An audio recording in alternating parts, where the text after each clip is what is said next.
കാലടി സംസ്കൃത സർവകലാശാലയിൽ പ്രധാനമന്ത്രി അവഹേളിക്കുന്ന ഫ്ലക്സ് വെച്ച സംഭവത്തിൽ വിശദമായ അന്വേഷണത്തിന് കേന്ദ്ര ഏജൻസികൾ CCTV ദൃശ്യങ്ങൾ അടക്കം പരിശോധിച്ചാണ് അന്വേഷണം നടത്തുന്നത്.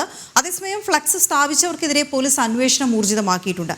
അരുൺ കൊടുങ്ങൂർ ചേരുന്നുണ്ട് വിവരങ്ങളുമായി. അരുൺ, പോലീസ് അന്വേഷണം ഊർജിതമാക്കി എന്ന് പറയുമ്പോൾ തന്നെ ഇതിനോടകം എന്ത് കണ്ടെത്തിയിട്ടുണ്ട്? CCTV പരിശോധനകൾ നടന്നില്ലേ?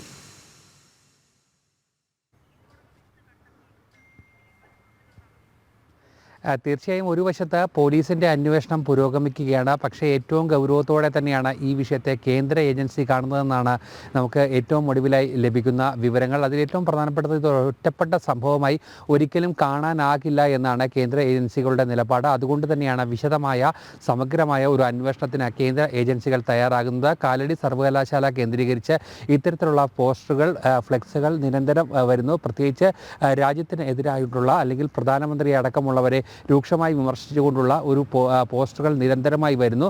ഇതിൻ്റെ പിന്നിൽ ആരൊക്കെയാണ് എന്നുള്ളതാണ് പ്രധാനമായും അന്വേഷിക്കുന്നത്. അതിലേറ്റവും പ്രധാനപ്പെട്ട ഇപ്പോഴത്തെ നിലവിലത്തെ ഒരു സാഹചര്യത്തിൽ കൂടി ഇതിന് ഏറെ രാഷ്ട്രീയ മാനത്തിനപ്പുറത്തേക്ക് ഒരു രാജ്യസുരക്ഷയുടെ ഒരു വലിയ പ്രശ്നം കൂടി നിലനിൽക്കുകയാണ്. അതുകൊണ്ട് തന്നെയാണ് ഈ വിഷയത്തെ ഏറെ ഗൗരവത്തോടെ കാണാൻ കേന്ദ്ര ഏജൻസികൾ തീരുമാനിച്ചത്. എന്തായാലും സമഗ്രമായ ഒരു അന്വേഷണം നടത്താനാണ് കേന്ദ്ര ഏജൻസികൾ തീരുമാനിച്ചത്. ഇതിൻ്റെ ഭാഗമായി കൃത്യമായി CCTV ദൃശ്യങ്ങൾ, പ്രദേശത്തെ CCTV ദൃശ്യങ്ങളടക്കം ശേഖരിച്ചുകൊണ്ടുള്ള ഒരു അന്വേഷണമാണ് ഇപ്പോൾ പുരോഗമിക്കുന്നത്. എന്തായാലും ഈ ഫ്ലെക്സ് വെച്ചവരെ അടക്കമുള്ളവരെ കുറിച്ചുള്ള കൃത്യമായ ഒരു നിഗമനം കേന്ദ്ര ഏജൻസികൾക്ക് ലഭിച്ചു എന്നാണ് നമുക്ക് മനസ്സിലാക്കാൻ കഴിയുന്നത്. എന്തായാലും തുടർ നടപടികളുമായി മുന്നോട്ട് പോകാൻ തന്നെയാണ് തീരുമാനം. അതോടൊപ്പം തന്നെയാണ് ഈ കലാപ ആഹ്വാനത്തിനാണ് കേരള പോലീസ് കേസ് എടുത്തിരിക്കുന്നത്. കഴിഞ്ഞ ദിവസം തന്നെ BJPയുടെ പരാതിയിലായിരുന്നു ഇത്തരത്തിലൊരു നടപടിയിലേക്ക് കേരള പോലീസ് പോയിരുന്നത്. ഇതിനൊപ്പം തന്നെയാണ് കേന്ദ്ര ഏജൻസികൾ ഏറെ ഗൗരവത്തോടെ തന്നെ ഈ വിഷയത്തെ കാണുകയും സമഗ്രമായി ഈ വിഷയത്തെ പഠിക്കുകയും അതോടൊപ്പം തന്നെ എല്ലാ പഴുതുകളും അടച്ചുകൊണ്ടുള്ള ഒരു അന്വേഷണത്തിന് കേന്ദ്ര ഏജൻസികൾ തയ്യാറാകുക കൂടി ചെയ്തിരിക്കുന്നത്. എന്തായാലും